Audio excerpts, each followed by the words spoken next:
प्यारे बच्चों, जैसा कि आप जानते ही हैं, हम अपना 5वां पाठ कैसे चलेगी जो कि एक कविता है। ये कविता हमें पेड़ों के महत्व के बारे में बताती है और इस कविता के कवि हैं द्वारिका प्रसाद महेश्वरी। तो आज हमने इसकी आपको व्याख्या कर दी है। अब आप कविता का अर्थ पूरी तरह से समझ चुके हैं। आज हम कविता पाठ करेंगे, जिसे आप पोएम रिसाइटेशन भी कहते हैं। इसे ध्यान से आप अपनी बुक खोल लीजिए और आप इसे ध्यान से सुनेंगे, क्योंकि कविता पाठ किस तरह से किया जाता है उसका आपको सही अंदाज़ा हो जाए। तो बुक सबके पास होनी चाहिए और आज हम अपना 5वां पाठ, जो कि एक कविता है, कैसे चलेगी, इसका कविता पाठ करें।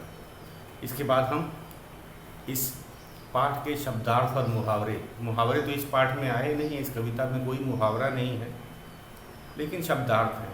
हम शब्दार्थों को आज लिखेंगे और मौखिक प्रश्नों को करेंगे।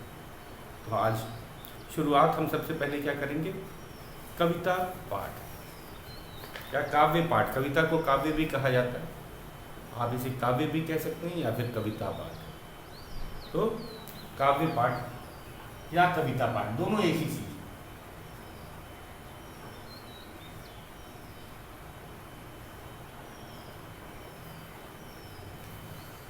तो अपनी बुक निकाल लीजिए। 5वां पाठ है हमारा। बुक खुलते पंख भाग 3 है, आपको पता ही है। और कविता का शीर्षक है कैसे चले। तो शुरुआत करते हैं। पेड़ सहकर धूप खुद देते, सभी को छाह अपनी, मदद करने को बढ़ाते, डालियों सी बाह अपनी, खींचते रहते निरंतर ये हवा गंदी हमारी, है हमें मिलती इन्हीं से प्राणवायु विशुद्ध सारी, सींचते धरती हमारी बादलों को भी बुलाते, जल बरसता खेत उपवन, वन सभी हैं लहलहाते, जाएं इनको काटते ही तो मिलेगी छां कैसे, मदद करने को बढ़ेगी डालियों की बाह कैसे, और लेने सांस को फिर प्राणवायु कहाँ मिलेगी, प्राणवायु नहीं मिली तो जिंदगी कैसे चलेगी। कवि है द्वारिका प्रसाद महेश्वरी। तो आपने देखा होगा दो भागे में इसका लिखा है, 2 पंक्तियां मिला के एक वाक्य होता है। इस कविता की खासियत हमने क्या देखी है कि दो पंक्तियों को मिला के एक वाक्य होता है और हमें अल्प विराम का बड़ा ध्यान देना है। कुछ पंक्तियों में हर पंक्ति के बाद अल्प विराम नहीं है, कहीं है, तो वहाँ पे हमें कम देर रुकना है। बाकी जगह दोनों पंक्तियों को एक साथ पढ़ना है, इसका ध्यान दीजिएगा। जैसे फिर से पहले 2 पंक्तियाँ एक साथ हम लोग पढ़ रहे हैं जोड़े में, क्योंकि ये 2 मिला के ही एक वाक्य बनता है, इसलिए विराम चिन्ह का बड़ा ध्यान रखना है आपको। पहले वाक्य में अल्प विराम चिन्ह नहीं है, तीसरे वाक्य में है, तो इसका ज़्यादा ध्यान देना। दोनों में अंतर कैसे आता है पढ़ते समय, इसको एक बार फिर से समझ लीजिए। पेड़ सहकर धूप खुद देते, सभी को छाह अपनी, मदद करने को बढ़ाते, डालियों सी बाह अपनी, खींचते रहते निरंतर ये हवा गंदी हमारी, है हमें मिलती इन्हीं से प्राणवायु विशुद्ध सारी, सींचते धरती हमारी बादलों को भी बुलाते, जल बरसता खेत उपवन, वन सभी हैं लहलहाते, जाएं इनको काटते ही तो मिलेगी छां कैसे, मदद करने को बढ़ेगी डालियों सी बाह कैसे, और लेने सांस को फिर प्राणवायु कहाँ मिलेगी, प्राणवायु नहीं मिली तो जिंदगी कैसे चलेगी। कवि है द्वारिका प्रसाद महेश्वरी। तो अल्प विराम का, विराम चिन्हों का आपने ध्यान दिया होगा, तो इसे बड़ी सावधानी पूर्वक पढ़ना है।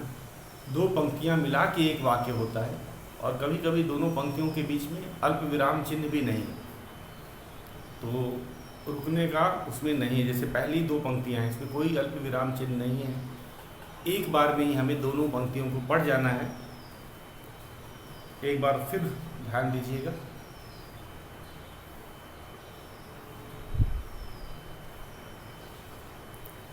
कविता है कैसे चले। पेड़ सहकर धूप को देते सभी को छाह अपनी, मदद करने को बढ़ाते डालियों सी बाह अपनी, खींचते रहते निरंतर ये हवा गंदी हमारी, हैं हमें मिलती इन्हीं से प्राण वायु विशुद्ध सारी, सींचते धरती हमारी बादलों को भी बुलाते, जब बरसता खेत उपवन वन सभी है लहलहाते, जाएं उनको काटते ही तो मिलेगी छां कैसे, मदद करने को बढ़ेगी डालियों सी बाह कैसे, और लेने सांस को फिर प्राण वायु कहाँ मिलेगी, प्राण वायु नहीं मिली तो जिंदगी कैसे चलेगी। द्वारिका प्रसाद महेश्वरी। तो बच्चों इसका अब एक बार सारांश बता दिया जाए। बुक आपके पास है, ये ध्यान रखिएगा बुक पे। इसका सार, कविता का सारांश, छोटे में क्या अर्थ, कवि ने क्यों कविता लिखी। जो कवि होता है वो अपनी बात लोगों तक पहुंचाने के लिए कविता लिखता है, ये हमें पता ही है। कवि अपनी बात, अपने मन की बात लोगों तक पहुंचाने के लिए कविता लिखता है। तो यहाँ भी कविता जो हमारे कवि हैं द्वारिका प्रसाद महेश्वरी, उन्होंने लोगों को, अपने श्रोताओं को, जो कविता सुन रहे हैं उनको, जो कविता पढ़ रहे हैं उनको पेड़ों का महत्व बताते हुए ये कविता लिखी। ये लोगों को बता रहे हैं कि पेड़ कितने ज़रूरी हैं, कैसे चलेगी ज़िंदगी। सबसे बड़ी क्या चीज़ होती है, अंतिम वाक्य में उन्होंने कहा कि जिस तरह मनुष्य स्वार्थी होते जा रहे हैं तो वो दिन जब दूर नहीं कि जब हमें अपनी ज़िंदगी चलाने के लिए संघर्ष करना पड़ेगा हमें। तो उन्होंने जैसे कहा है आखिरी में, अगर प्राण वायु नहीं मिलेगी तो ज़िंदगी कैसे चलेगी। ये सबको पता है कि ऑक्सीजन, प्राण वायु ऑक्सीजन को कहा जाता है। अगर प्राण वायु नहीं मिलेगी तो ज़िंदगी नहीं चलेगी। तो हमारा जितना भी स्वार्थ है सब धरा का धरा रह जाएगा। हमें आज सचेत हो जाना चाहिए, आज हमें पेड़ों का महत्व पहचान लेना चाहिए। हमें ये सब पता भी है लेकिन हम स्वार्थी होते जा रहे हैं। यहाँ पे हम का अर्थ है सभी मनुष्य। तो कवि हमें प्रेरित करता है किस तरह से, पहले पेड़ों का महत्व बताता है, ठीक है, बताता है कि हमारी गंदी हवा खींच लेते हैं और हम लोग इन्हें काटते ही जा रहे हैं। पेड़ों को हम लोग काटते ही जा रहे हैं। अगर ऐसे ही काटते रहें तो एक दिन हमें सांस लेने के लिए हवा भी नहीं मिलेगी, और जब हवा नहीं मिलेगी तो हमारी ज़िंदगी कैसे चलेगी। और कविता का शीर्षक भी है कैसे चलेगी, और एक प्रश्नवाचक चिन्ह से पूछा गया है कि आप सोच के बताओ, अगर ऑक्सीजन आपको नहीं मिलेगी, प्राण वायु नहीं मिलेगी तो हमारी ज़िंदगी चल सकती है। उत्तर क्या है इसका, कभी नहीं चल सकती। तो यही कवि ने पूछा है कि ज़रा सतर्क हो जाओ, संभल जाओ, अभी भी समय है, नहीं तो वो दिन दूर नहीं जब दुनिया में ऑक्सीजन की कमी हो जाएगी, लोग मरने लगेंगे और ज़िंदगी किसी की नहीं चलेगी, किसी भी प्राणी की, चाहे वो मनुष्य हो चाहे कोई भी जीव। इसका छोटे में सारांश आपको बताते हैं। कवि पेड़ों का महत्व बताते हुए हमें कहता है कि पेड़ से कुछ तो सीखो। वो धूप सहते हैं और हमें छाया देते हैं, और तो और वो मनुष्यों की मदद या सभी जीवों की मदद करने के लिए हमेशा अपना हाथ बढ़ाते हैं। हाथ बढ़ाने का अर्थ है कि उनकी जो डालियों हैं उनसे, उन पे जो पत्ते हैं वो हमें प्राण वायु देते हैं, फल फूल लगते हैं, हमें सब कुछ तो चीज़ें पेड़ों से ही प्राप्त होती। और तो और जो हम जो सांस बाहर छोड़ते हैं जिसमें कार्बन डाइऑक्साइड होता है, गंदी हवा जो लिखी गई है, वो कार्बन डाइऑक्साइड को भी पेड़ अपने में सोख लेते हैं। क्या करते हैं, अपने में समा लेते हैं। तो एक उसको सोख करके हमें प्राण वायु देते हैं। प्राण वायु का अर्थ होता है ऑक्सीजन। ये तो रही हमारी बात। ये क्या करते हैं, पेड़ हमारी धरती को भी सींचते हैं। कैसे, अरे पेड़ धरती को कैसे सींचते हैं, तो उन्होंने कहा है कि पेड़ धरती को कैसे सींचते हैं, वो बादलों को आकर्षित करते हैं। पेड़ क्या करते हैं, बादलों को आकर्षित करते हैं, अपनी ओर खींचते हैं ताकि वे वर्षा कर सकें। अगर पेड़ नहीं रहेंगे तो बादल भी आकर्षित नहीं होंगे और वर्षा नहीं कर पाएंगे। तो और वर्षा होने पे ही, चाहे वो खेत हो, चाहे बगीचा हो, चाहे जंगल हो, खुशी से झूम उठते। तो एक तरह से कहा जाए, इन सभी को खुश करने वाला कौन है, पेड़ है। चाहे खेत हो, किसान भी खुश हो जाते हैं, अपने हरे हरे खेतों को देखते हैं। बगीचे में, बगीचा भी, पौधे धुल के, पत्ते धुल के तरोताज़ा हो जाते हैं, लोग उसमें घूमने आते हैं, बच्चे खुश हो जाते हैं। और वन, जंगलों में भी वर्षा होती है तो वे भी खुशी के मारे लहलहाने लगते हैं। तो यहाँ तक उन्होंने महत्व के बारे में बताया। अब हमें सचेत करना शुरू किया है आखिरी के 2 पद्यांश में, कि अगर हम इसी तरह काटते जाएंगे पेड़ों को, जैसे अभी काट रहे हैं, आज काट रहे हैं, स्वार्थी की तरह, तो क्या होगा। तो उन्होंने क्या कहा कि तब क्या हमें पेड़ मदद कर पाएंगे अपने बाह, डालियों जैसी बाह फैलाकर? नहीं। अगर हम पेड़ को काटेंगे तो पेड़ मदद कैसे कर पाएंगे, ये हमें सोचना चाहिए। और अगर हम इसी तरह पेड़ काटते गए तो क्या हमें सांस लेने के लिए शुद्ध ऑक्सीजन मिलेगी, हवा मिलेगी? उत्तर क्या है, नहीं। और फिर कवि ने कहा, अगर शुद्ध ऑक्सीजन या हवा नहीं मिलेगी तो क्या हमारी ज़िंदगी चल पाएगी? तो फिर उत्तर है नहीं।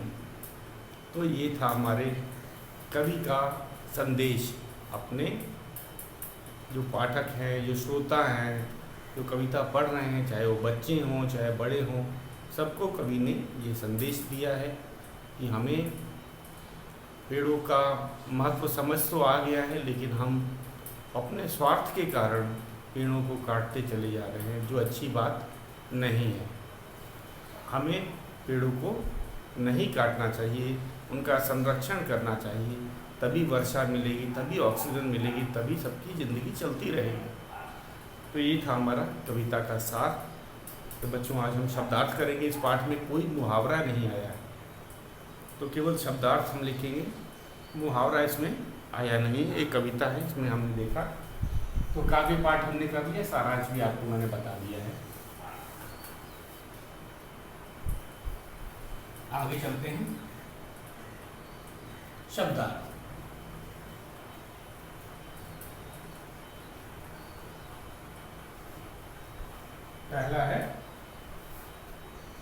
पहला शब्द है छांव।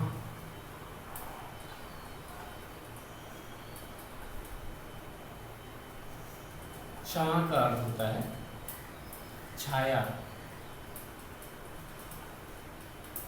छां का क्या अर्थ होता है, छाया। तो मैंने छाया के बारे में बताया था आपको कि छां का अर्थ होता है छाया, पेड़ की छाया। यहाँ पेड़ की छाया कहा गया। इंग्लिश में आप शैडो बोलते हो। पेड़ के छाया के नीचे हम लोग क्यों बैठते हैं? कारण है धूप से बच जाते हैं, और पेड़ की छाया शीतलता देती है।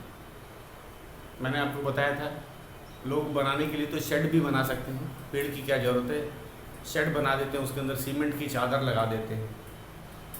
देखे हो आपने, रेलवे स्टेशन पे देखा होगा, स्कूल के असेंबली ग्राउंड में भी देखा होगा, लोग शेड बना देते हैं, मेटल की, लोहे की चादर से पूरा छत ढक देते हैं, लेकिन वो बहुत गर्म हो जाता है। आपने अनुभव किया होगा कि जब आप ऐसी जगह पे जाएंगे जहाँ पे कि सीमेंट की चादर से छाया दी जा रही है या मेटल की चादर से छाया दी जाती है, वो जगह गर्म हो जाती है। लेकिन किसी पेड़ के नीचे जाइए, वहाँ की जो छाया होती है शीतलता भरी होती है, उसके नीचे बैठने पे मज़ा आता है, क्योंकि एक तो ऑक्सीजन भी मिलती रहती है और ऊपर से जो छाया होती है वो गर्म नहीं होती, क्योंकि पत्तियाँ गर्म नहीं हो पाती, ये कारण है। तो छाह का अर्थ है छाया, पेड़ की छाया। इस कविता में हम पेड़ की छाया की बात कर रहे हैं। दूसरा शब्द है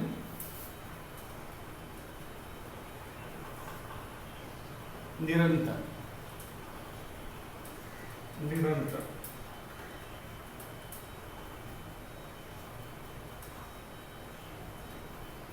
क्या है? लगातार।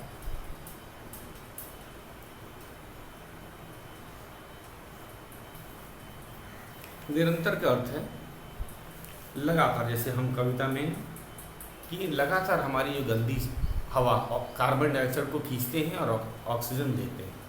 पेड़ का क्या काम होता है, आपने अपने ये सब्जेक्ट में पढ़ा है, फोटोसिंथेसिस में पढ़ा है आपने, कि जो पत्तियां हैं उनमें छोटे छोटे छेद होते हैं, जिसे कि आप स्टोमेटा बोलते हैं। उससे क्या होता है, वे कार्बन डाइऑक्साइड लेते हैं। कार्बन डाइऑक्साइड जब हम सांस छोड़ते हैं, हमारी गंदी हवा होती है, और पेड़ उस कार्बन डाइऑक्साइड को सोख लेते हैं और उसके जगह ऑक्सीजन देते हैं, जो हमें या सभी जीवों को ऑक्सीजन चाहिए होता है। तो हम समझ गए। और निरंतर लगातार ये काम चलता है।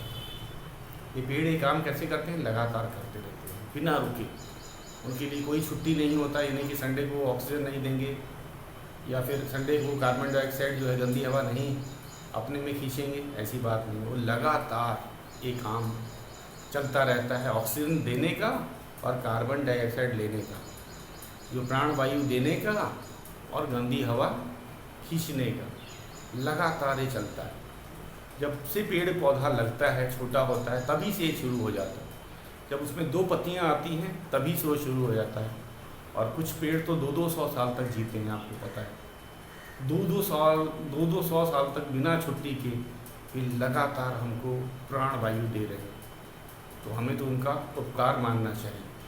हमें तो पेड़ों का उपकार मानना चाहिए कि वे जन्म लेते ही हमें ऑक्सीजन देना शुरू कर देते हैं, हमारी गंदी हवा कार्बन डाइऑक्साइड को खींच लेते हैं, और ये काम लगातार चलता है बिना किसी छुट्टी या ब्रेक के।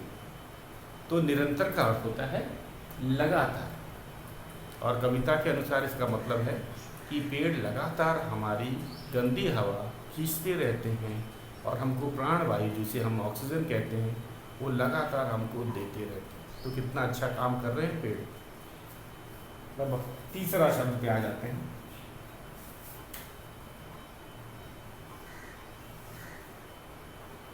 विशुद्ध।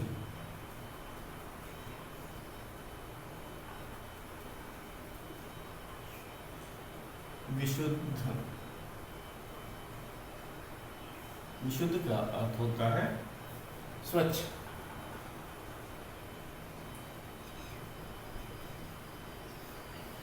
विशुद्ध का अर्थ है स्वच्छ। तो हमने देखा है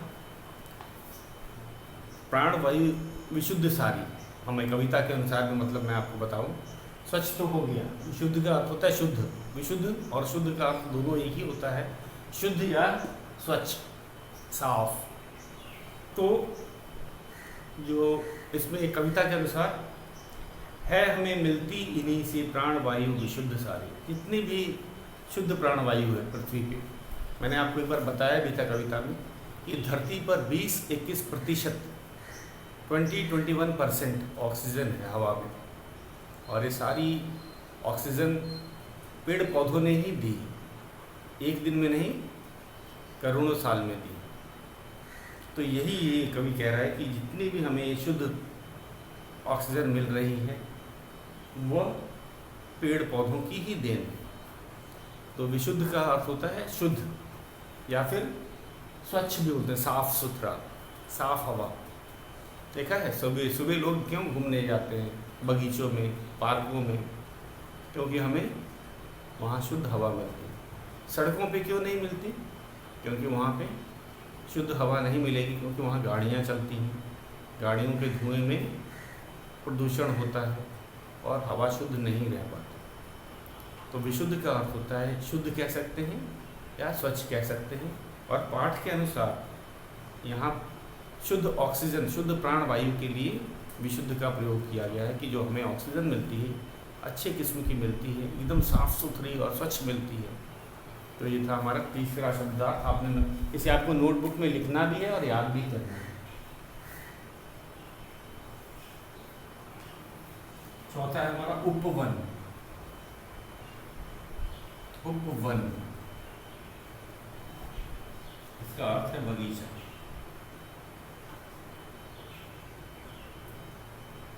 बगीचा और दूसरा एक और इसी से मिलता जुलता शब्द है वन। उपवन और वन, बच्चों को इसमें बड़ा कंफ्यूजन होता है कि अर्थ, इनके अर्थ क्या है। इसका अर्थ होता है जंगल। तो आज हम इन दोनों का अंतर भी आपको बताते हैं। उपवन का अर्थ होता है बगीचा, वन का अर्थ होता है जंगल।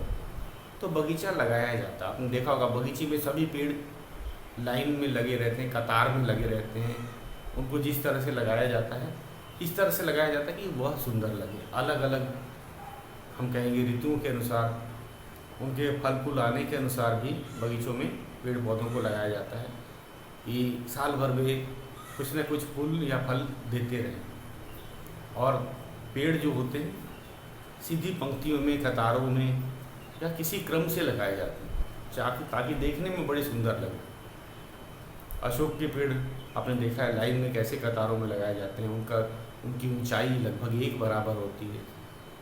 तो ऐसे जो है वो हमको काफ़ी आकर्षित करते हैं। लेकिन वन में क्या होता है, अब उपवन तो है बगीचा, और वन क्या होता है, हम घूमने कहाँ जाते हैं, बगीचे में जाते हैं, वन में नहीं जाते। जंगल में कोई घूमने नहीं जाता, बगीचे में घूमने जाते हैं। तो और वन है जंगल। ये यहाँ पे अपने आप प्राकृतिक रूप से पेड़ पौधे लगते हैं। यहाँ पे जैसे पेड़ कोई उसमें बहुत पास पेड़ लगे होते हैं जंगल में, और कोई लगाता नहीं। सबसे पहली बात, लोगों को ये पता ही नहीं होता, खासकर बच्चों को, कि जो जंगल है, जंगल में पेड़ पौधे अपने आप लगते हैं। जब पेड़ बड़े होते हैं, उनके बीज गिरते हैं, या चिड़िया भी होती हैं, पीपल के, बरगद के पेड़ के जो बीज है वे फैला देते हैं सब चारों तरफ, तो वो अपने आप उगते हैं पौधे। और उनको कोई लगाता नहीं, उनको कोई पानी नहीं देता। बगीचे में पेड़ पौधों को लगाया जाता है, माली लगाता है, उनकी देखभाल की जाती है, उनको पानी दिया जाता है। लेकिन जंगल में ऐसी बात नहीं। जंगल में क्या करते हैं, जंगल में पौधे अपने आप ही लगते हैं स्वयं। कहीं से बीज गिरा या पेड़ों का ही बीज है, गिरेगा ज़मीन पे, वहाँ से पौधा तैयार हो जाएगा, धीरे धीरे वो बढ़ना शुरू करेगा। तो इसमें हम जंगल में देखेंगे सभी पौधे आपस में मिले होते हैं।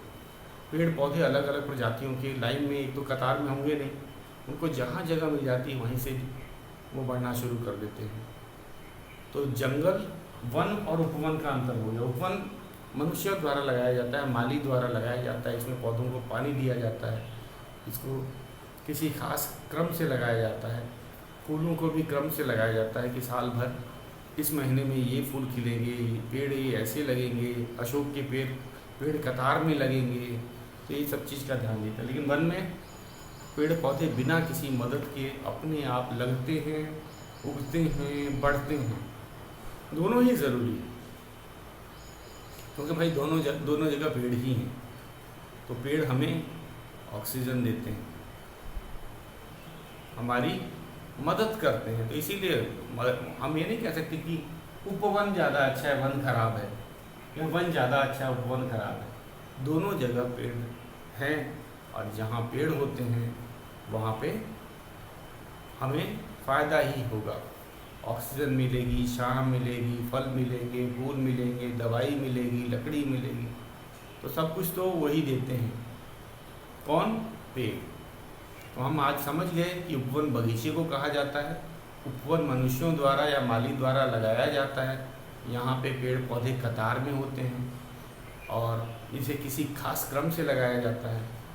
पौधों की देखभाल, पेड़ों की देखभाल की जाती है। वन में ऐसी बात नहीं। वन में पेड़ पौधे अपने आप उगते हैं, उन्हें कोई पानी नहीं देता, वो प्राकृतिक रूप से उगते हैं, और उसके अंदर कोई क्रम नहीं होता। जैसे जंगल में जहाँ पौधे को जगह मिलती है वहाँ पे वो उग जाते हैं, क्योंकि उनको उगाने वाला भी कोई नहीं होता। तो वन जरा घने होते हैं, वहाँ पे हम घूमने इसलिए नहीं जाते हैं क्योंकि वहाँ पे हर तरफ पेड़ ही पेड़ होते हैं। लेकिन बगीचे में कतार में होता है, उसको सही ढंग से लगाया जाता है। तो दोनों ही ज़रूरी है। हमारा महत्व क्या है कि दोनों ही, चाहे वन हो चाहे उपवन, दोनों ही ज़रूरी हैं। क्यों? क्योंकि दोनों ही जगह पेड़ पौधे हैं, और जहाँ पेड़ पौधे होते हैं वहीं ज़िंदगी होती है। अब चलते हैं हम लोग प्राणवायु। प्राणवायु के मैंने आपको बताया था इस पाठ में, ये छठा प्राणवायु।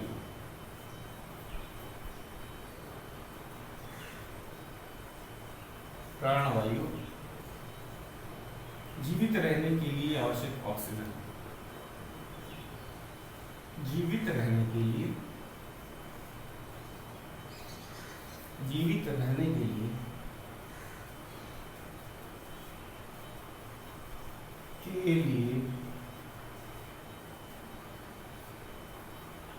आवश्यक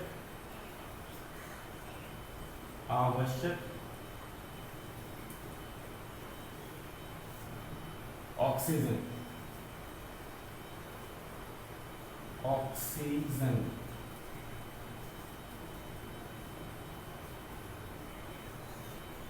तो ऑक्सीजन एक गैस होती, आपको पता है, मैंने अभी बताया था आपको।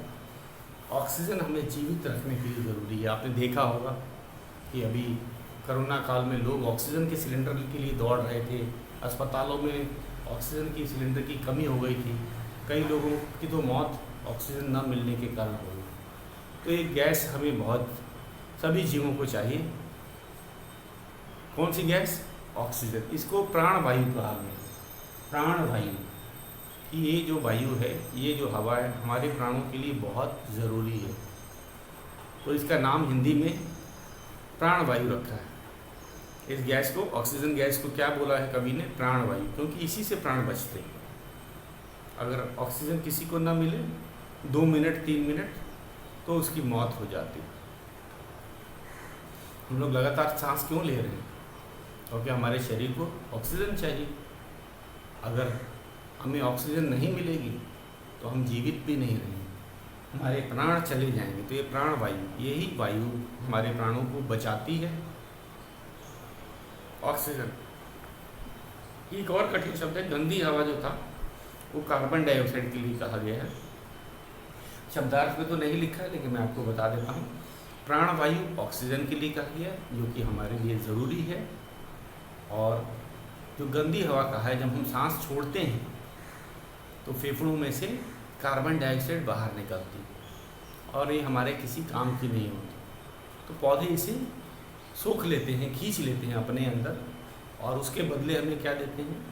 प्राणवायु, ऑक्सीजन देते हैं। तो प्राणवायु ऑक्सीजन गैस के लिए कहा गया है और गंदी हवा कार्बन डाइऑक्साइड गैस के लिए किया गया है। आपने ईवीएस में पढ़ रखा है कि जब हम सांस लेते हैं तो हमें, हमारे शरीर में ऑक्सीजन जाते हैं, जब हम सांस छोड़ते हैं तो शरीर की जो कार्बन डाइऑक्साइड है वो फेफड़ों से, नाक से होते हुए बाहर निकल जाती है। तो यही इस पाठ में बताया गया है कि प्राणवायु, बड़ा अच्छा नाम रखा गया। प्राणवायु 2 शब्दों से बना है, प्राण और वायु। वायु का अर्थ होती है हवा, प्राण का अर्थ होता है जान। तो वह हवा जो हमारे जान या प्राण के लिए ज़रूरी है, उसे प्राणवायु कहा गया है। तो समझ आया बच्चों, प्राणवायु 2 शब्दों का मेल है। प्राण जिसका अर्थ होता है जान, वायु मतलब हवा। तो प्राणवायु का अर्थ है वह हवा जो हमारे प्राण या जान के लिए आवश्यक है, ज़रूरी है। तो हम इस हवा का नाम क्या कहा जाता है? ऑक्सीजन। इंग्लिश में हम लोग क्या कहते हैं? Oxygen gas. तो ऑक्सीजन को कविता में प्राणवायु लिखा गया। गंदी हवा को कार्बन डाइऑक्साइड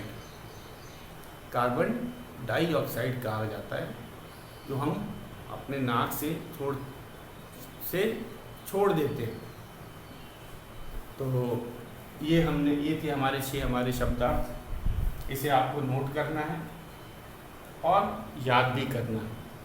इसमें कोई मुहावरा नहीं आया, इस पाठ में कोई मुहावरा भी नहीं आया है। तो आपको मैं गृह कार्य आज का देता हूँ, होमवर्क बहुत ज़रूरी है। बच्चे होमवर्क को लगातार ही करना चाहिए। तो होमवर्क में आपको करना है, गृह कार्य में करना है, पूरी कविता को लिखना है अपनी नोटबुक में और कविता से संबंधित एक चित्र बनाना है। जैसे कि कोई भी जो आसान से, जिसमें पेड़ हो, और पेड़ होने चाहिए। तो आप अपनी मर्जी से कोई भी चित्र बना सकते हैं जिसमें कि पेड़ हो और शब्दार्थ, ये जो आज हमने आपको लिखाया है, इसको भी आपको अपनी नोटबुक में लिख कर के याद करना है। तो ये 2 काम मैंने आपको दे दिया गृह कार्य। और जो चित्र बनाएंगे उसमें रंग भी भरेंगे, कविता लिखेंगे, चित्र बनाएंगे, चित्र में रंग भी भरेंगे और शब्दार्थ लिखेंगे। कुल मिला के 3 काम। तो आज के लिए इतना ही, शेष हम कल करेंगे।